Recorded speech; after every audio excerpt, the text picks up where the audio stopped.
В республике работает оперативный штаб помощи отдыхающим в Египте. Сотрудники МЧС встретили в Сыктывкаре уже 2 борта, всего 370 человек. Психологическая помощь им не понадобилась. Волновались больше встречающие. Сейчас штаб занимается в основном информационной работой. Об отмене полетов до мая оповещены 150 турфирм. Те, в свою очередь, обзванивают клиентов. 2 человека, как сообщили в штабе, все же пришли на отмененный рейс. Проблемы, возникшие в связи с прекращением авиасообщения с Египтом, накануне стали темой круглого стола в Общественной палате. Ольга Коняева сообщит подробности. Авиакомпании, летавшие из Сыктывкара в Египет, официально заявили о прекращении рейсов до мая. Те, кто все же успел позагорать на жарком континенте, теперь будут томиться в ожидании своего багажа.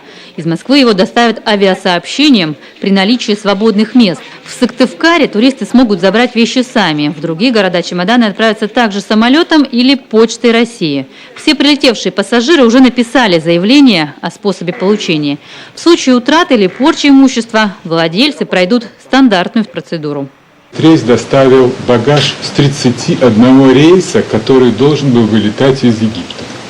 То есть если где-то одним самолетом присутствует грузовым самолетом, это порядка, если даже брать 2 тонны на рейс багажа, то получается порядка 60 тонн.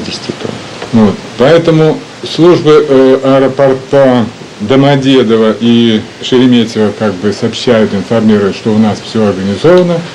Но мы пока не видим надежды, что в ближайшие дни мы начнем получать этот багаж. Впрочем, чемоданные хлопоты кажутся мелкими на фоне проблем несостоявшихся туристов.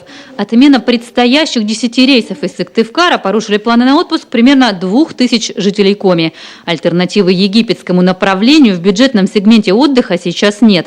Туристам приходится доплачивать немалые суммы за поездку в другую страну. При этом ухудшать условия и сокращать сроки проживания. Другой вариант – заморозить деньги на депозите до следующего отпускного периода.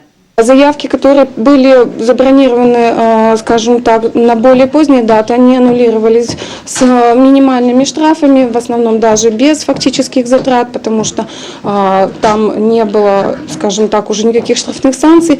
В основном сложности возникли с тем, у кого вылеты были в ближайшую неделю-две, ну и новогодние даты, так как это 100% штрафы, поэтому люди стараются что-то предложить, найти другую альтернативу, перебронироваться.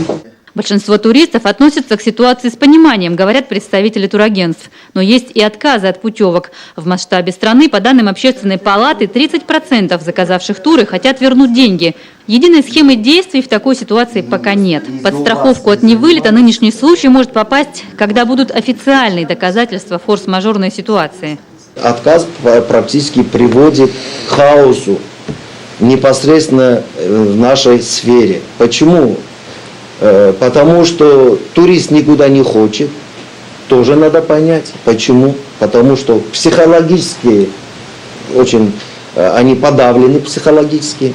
Многие боятся из них, потому что сразу приходит у них в мыслях, первое – это авиакатастрофа, Когалым авиа, это Египет, террорист и так далее, и так далее.